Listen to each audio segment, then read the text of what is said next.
വയനാട് മേപ്പാടിയിൽ മുന്നറിയിപ്പ് നൽകിയിട്ടും ദുരിതാശ്വാസ ക്യാമ്പിലേക്ക് മാറാതെ 6 ഗോത്ര കുടുംബം. പണിയ വിഭാഗത്തിൽപ്പെട്ട ചന്ദ്രനും ഭാര്യ മിനിയും 4 കുട്ടികളുമാണ് കള്ളാടിപ്പുഴയോരത്ത് താമസിക്കുന്നത്.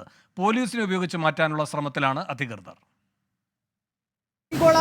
ക്യാമ്പിൽ കൊണ്ടുപോയിക്കോളാം, നിങ്ങൾ എവിടെയും പോകേണ്ട കാര്യമില്ല കേട്ടോ. ക്യാമ്പിലേക്ക് പോവോ?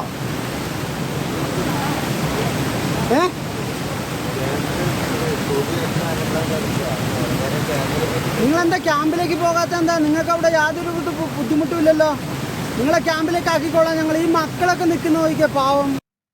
സുർജിത്ത് അയ്യപ്പത്ത് തുടരുന്നുണ്ട് വയനാട്ടിൽ നിന്ന്. സുർജിത്ത്, എന്താണ് ഇവർ പോകാത്തത്?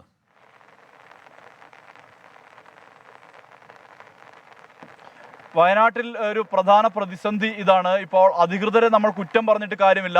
പഞ്ചായത്ത് അധികൃതരും റവന്യൂ അധികൃതരും ഇത്തരത്തിൽ ഇടപെടൽ നടത്തിയിട്ട് പോലും ചില ആളുകൾ ഒഴിഞ്ഞു പോകാൻ തയ്യാറാകുന്നില്ല എന്നുള്ളതാണ് ഏറ്റവും വലിയ പ്രതിസന്ധി. അത്തരത്തിലൊരു കുടുംബത്തിൻ്റെ ദൃശ്യമാണത്. അത് മേപ്പാടിയിലാണ് ഈ സംഭവം. മേപ്പാടി കള്ളാടി പുഴയോരത്താണ് ഈ കുടുംബം കഴിയുന്നത്. പണി വിഭാഗത്തിലാണ് ഉൾപ്പെട്ട ആളുകളാണ് ഇവർ. ചന്ദ്രനും ഭാര്യ മിനിയും ഒപ്പം 4 പിഞ്ചു കുട്ടികളും അവർക്കൊപ്പമുണ്ട്.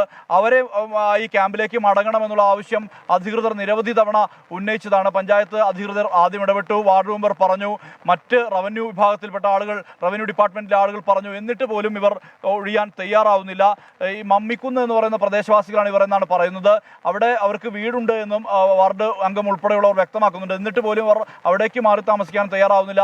പുഴ അപകടകരമായ രീതിയിൽ ഒഴുകുകയാണ്. കാരണം ഏത് നിമിഷവും മലവെള്ളപ്പാച്ചിലുണ്ടാകാനുള്ള സാധ്യതയുള്ള പ്രദേശമാണ് ഈ കള്ളാടിപ്പുഴ എന്ന് പറയുന്നത്. നമ്മുടെ നേരത്തെ പുത്തുമല ഉൾപ്പെടെയുള്ള പ്രശ്നങ്ങൾ ഉണ്ടായിട്ടുള്ള ആ പ്രദേശത്തോടനുബന്ധമായ 900 കണ്ടി അടക്കമുള്ള മേഖലയുടെ താഴ്ഭാഗത്താണ് ഈ പുഴയുള്ളത്. ആ പുഴയിൽ നിന്നാണ് ഇവർ ഒഴിഞ്ഞു പോകാൻ തയ്യാറാകാത്തത്. ഇനി പോലീസിനെ ഉൾപ്പെടെ ഉപയോഗപ്പെടുത്തിക്കൊണ്ട് ഇത്തരം നടപടികളിലേക്ക് കടക്കേണ്ട ഒരു സാഹചര്യമുണ്ട്. പലയിടത്തും റവന്യൂ വകുപ്പ് അധികൃതരും പഞ്ചായത്ത് തദ്ദേശ സ്വയംഭരണ സ്ഥാപനത്തിലെ ആളുകളും അവിടുത്തെ മേഖലയിലുള്ള രാഷ്ട്രീയ പ്രവർത്തകരും സന്നദ്ധ സംഘടനാ പ്രവർത്തകരും അഭിമുഖീകരിക്കുന്ന ഒരു പ്രതിസന്ധിയാണിത്. ഇവരെ മാറ്റി താമസിപ്പിക്കാനുള്ള അത് പോലീസിനെ ഉൾപ്പെടെ ഉപയോഗിച്ചുകൊണ്ട് അത്തരം നടപടികളിൽ കിടക്കേണ്ടി വരുമെന്നുള്ളതാണ് ഈ അവിടുത്തെ അധികൃതരെല്ലാം തന്നെ പങ്കുവയ്ക്കുന്നത്. എന്തായാലും ആ നടപടിയിലേക്ക് കടക്കുമെന്നുള്ളത് തന്നെയാണ് അറിയാൻ കഴിയുന്നത്. ഒരു വലിയ പ്രതിസന്ധിയാണ് അധികൃതരെ സംബന്ധിച്ചിടത്തോളം. വേണു.